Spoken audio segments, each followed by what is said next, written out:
Liz Storrett, John Ruddock mentioned the travel ban.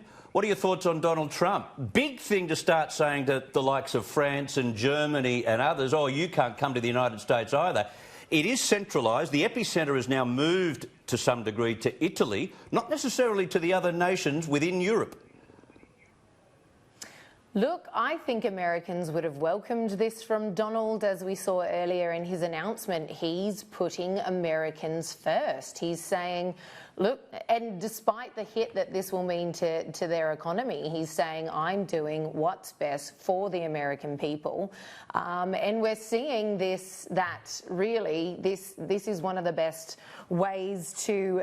containment is key. This is one of the best ways to safeguard people. We're seeing this on a smaller scale when we're talking about big events and people getting along to those. You know, a bloke in Victoria the other week went to a music festival with 12,000 people, and days later he turned out to have corona. So Liz, do we do the same as the United States and ban travel from Europe to Australia tomorrow, which is on the cards?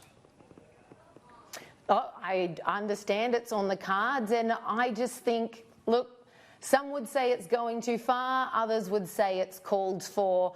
Better safe than sorry. You know, months down the track, were our government not to do it, they may be absolutely pummeled for it. So people are cautious, people are fearful, and again, as much as it would mean a hit to the economy, I don't know that Australians would be screaming up and down, up in arms about it. It's interesting. We've got a situation where they're reviewing our travel bans, and that was almost a precursor today to allow them to make a decision like this tomorrow, John.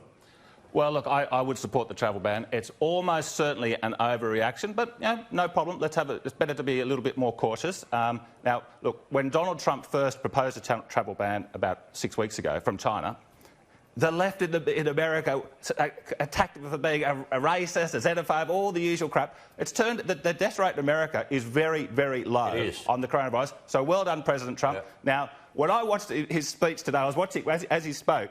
I was watching the Australian All Ordinaries, and when he said that they're going to have a ban from Europe for a month, only a month, thankfully, you know, the stock market went bang. Ooh. Okay, now this is because, look, this is going to cause a hell of a lot of economic damage. A hell of a lot of executives and business people need to go between America and Europe, but it is only a month.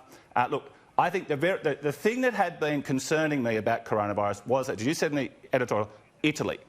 OK, now, because it's a first world country, I thought, OK, well, if it can happen in Italy, maybe it could happen in Australia. But yes, it's smoking, they're an elderly nation, but also somebody obviously came from China to northern Italy early on, before we knew this was an issue, and a lot of people were getting this thing and they thought it was a normal cold. So that's why it's so big in Italy. All right, well, let's move on from travel bans. What about bans on public events? Prue McSween, do they shut down the Grand Prix? The Health Minister says we won't be doing that. The advice to government from the Chief Medical Officer is no. What about football seasons? Well, I probably no, from my perspective, but we're getting so many mixed messages.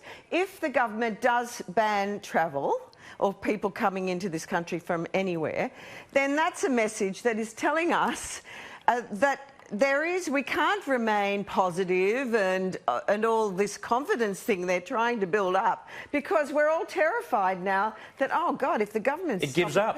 So, we're giving up. This is the problem, and this is my big issue with the stimulus package, that they're saying go out and spend, but really everything is telling us, when you look at the global economics, that in fact a recession is probably likely. I know we're trying to avoid it, but as a business person and as a private individual, I'm thinking, I'm going to bloody save my money. I don't want to spend in case there is a recession. You won't be alone again, I agree.